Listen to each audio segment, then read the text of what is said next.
భద్రాద్రి కొత్తగూడెం జిల్లా చంద్రగుంట మండలం తిప్పనపల్లి గ్రామంలో 130 ఇందిరమ్మ ఇండ్లు మంజూరు కాగా నూనావత్ పార్వతి వైఫ్ ఆఫ్ నాగేశ్వరరావు ఇందిరమ్మ ఇంటి నిర్మాణ పనులకు మరియు 1,70,00,000 రూపాయల వ్యయంతో అంతర్గత సీసీ రోడ్ నిర్మాణ పనులకు రాష్ట్ర రెవెన్యూ గృహ నిర్మాణ సమాచార మరియు పౌర సంబంధాల శాఖ మంత్రి పొంగులేటి శ్రీనివాసరెడ్డి శంకుస్థాపన చేశారు. ఈ సందర్భంగా మంత్రి మాట్లాడుతూ ఎన్నో కలలు కని తెచ్చుకున్న కాంగ్రెస్ ప్రభుత్వంలో అన్ని అభివృద్ధి పనులు కొనసాగుతున్నాయని కొనియాడారు. ముఖ్యంగా రాష్ట్ర వ్యాప్తంగా ఇందిరమ్మ ఇండ్లను లబ్ధిదారులకు ఇస్తున్నట్లు తెలిపారు.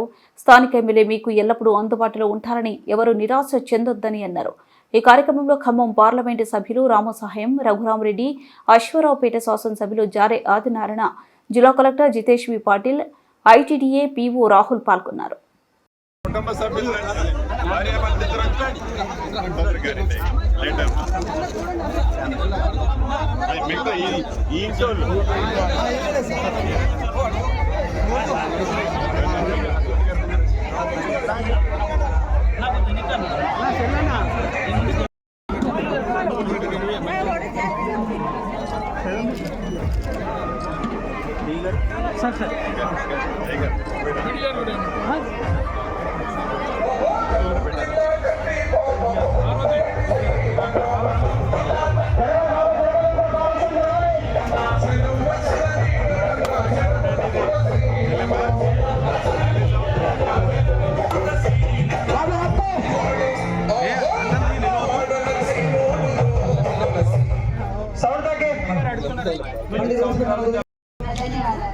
ముఖ్యంగా పొంగులేటి శ్రీనివాసరెడ్డి అలాగే గారికి ధన్యవాదాలు సార్.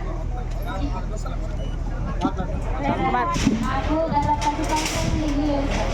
అయినా మీరు మాకు కాంగ్రెస్ పార్టీ వచ్చినప్పుడు మాకు ఇల్లు మాకు కనీసం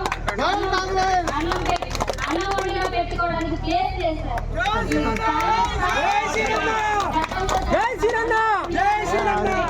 ఇల్లు లేదు సార్. కానీ కాంగ్రెస్ పార్టీ వచ్చినప్పుడు మాకు ఇల్లు వచ్చింది. కాంగ్రెస్ పార్టీ నాయకులందరికీ ధన్యవాదాలు సార్.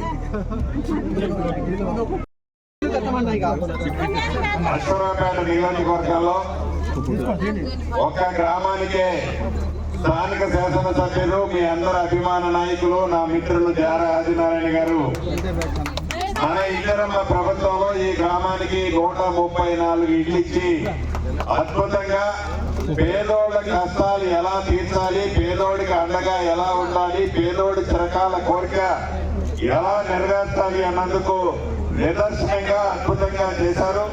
ఇంతకు ముందే లబ్ధిదారులు కొంతమంది మాట్లాడి వారి మనసులోని మాటలు స్పష్టంగా చెప్పారు. తప్పకుండా నా ఆడబిడ్డలందరికీ తెలియజేసేది ఏంటంటే, ఏ ఇల్లు అయితే మనకి ఇందిరమ్మ ప్రభుత్వం ఇచ్చిందో రేపటి నుంచి ఇవాళ నుంచి మీరు యుద్ధ ప్రాతిపదిక మీద ఇల్లు